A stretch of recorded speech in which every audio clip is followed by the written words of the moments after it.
Bonjour tout le monde, mon nom c'est Alexis et bienvenue dans la Société QR. Aujourd'hui, je vous montre comment jouer à Magic Maze, un jeu pour 1 à 8 joueurs qui dure environ 15 minutes.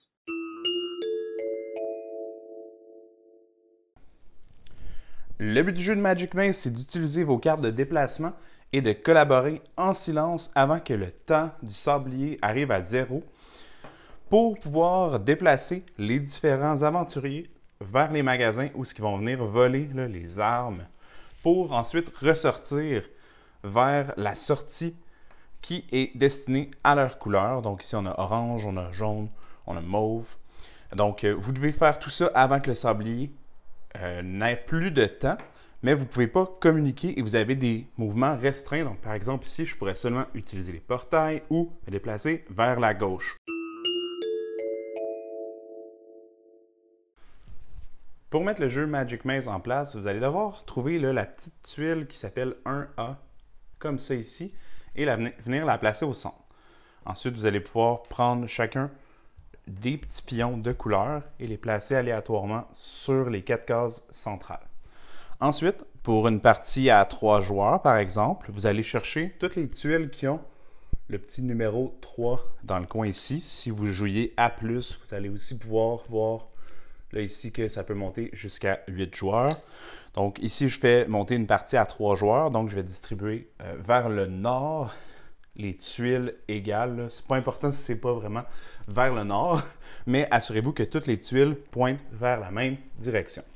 Une fois que chaque joueur a reçu sa petite tuile, vous allez donner au joueur qui a la loupe, la pile brassée, le mélanger de toutes les tuiles pour votre niveau de difficulté. Sachez que vous pouvez augmenter le niveau de difficulté. Dans ce cas-ci, je vais juste monter une partie pour le premier niveau, mais sachez que vous pouvez ajouter d'autres tuiles si jamais vous voulez augmenter le niveau de difficulté.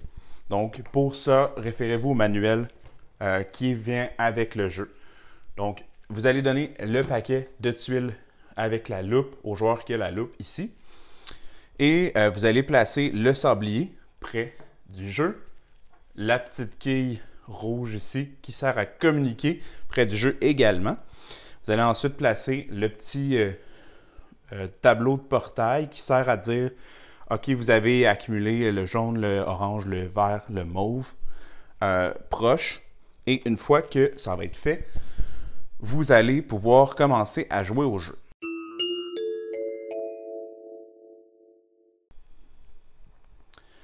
Donc, je vais repasser chacune des actions qui sont disponibles. Donc, la première action, c'est le portail. Le portail, ça vous permet de, par exemple, si j'avais le portail, disons ici, jaune, je pourrais amener, en collaborant bien évidemment, le jeton jaune sur la tuile portail et seulement le joueur qui est assigné ce jeton-là, cette tuile-là, peut téléporter les jetons de couleur d'une case. Par exemple, ici, c'est jaune à jaune. Si j'avais aussi une autre tuile qui avait une case mauve à côté, j'aurais pu prendre le mauve et le déplacer sur la tuile où ce que le rond mauve. Deuxième action que vous pouvez faire, bien évidemment, vous déplacer. Donc, si moi je suis cette tuile-là ici, je peux seulement déplacer les jetons vers la gauche. Donc, je pourrais déplacer le mauve vers la gauche ici, le jaune aussi, le vert aussi et l'orange. Mais une fois que je suis ici, je suis pas mal coincé.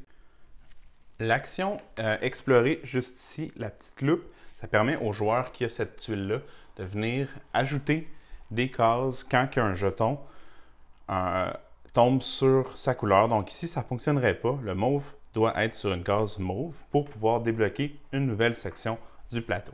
Ce joueur-là va venir ajouter ensuite une tuile avec la flèche vers le sens là où on a découvert, pour pouvoir agrandir le magasin et découvrir des nouvelles sections.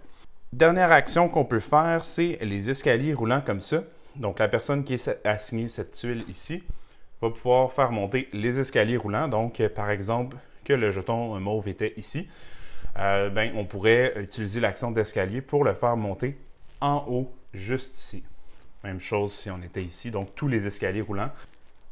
Donc, s'il ne vous reste pas beaucoup de temps, comme ça ici, vous pouvez déplacer, avec un déplacement qui est permis bien sûr, les jetons sur les petites cases sabliers. Ça vous permet d'arrêter le temps Ça vous permet ensuite de communiquer en équipe sur qu'est-ce que vous devez faire et faire un plan d'action pour pouvoir sortir du centre d'achat et voler les arbres. Une fois que votre plan est fait, vous pouvez revirer le sablier et continuer à jouer comme ceci. Donc, il me reste beaucoup plus de temps comme ça. Par contre, on doit absolument mettre un petit X sur les tuiles de sablier, ce qui veut dire que vous ne pourrez plus utiliser celui-là particulièrement. Par contre, vous pourriez utiliser celui-là ici sans problème. Comment qu'on fait pour indiquer à un joueur qu'on veut qu'il fasse un déplacement versus un autre? C'est avec la petite quille rouge ici. Donc, si par exemple, je voudrais que le joueur ici utilise son pouvoir d'escalier roulant pour monter le jeton mauve en haut des escaliers, je vais utiliser la quille, je vais la prendre et je vais la déposer à côté du joueur. Voilà, c'est à peu près tout ce que vous deviez savoir sur Magic Maze. Je vous invite à vous abonner à la chaîne, laisser un petit like et un commentaire. Pour plus d'informations, vous pouvez regarder la section détails de cette vidéo et trouver un code QR que vous pouvez imprimer, couper et coller sur votre jeu Magic Maze pour aider les autres à découvrir comment jouer à ce jeu.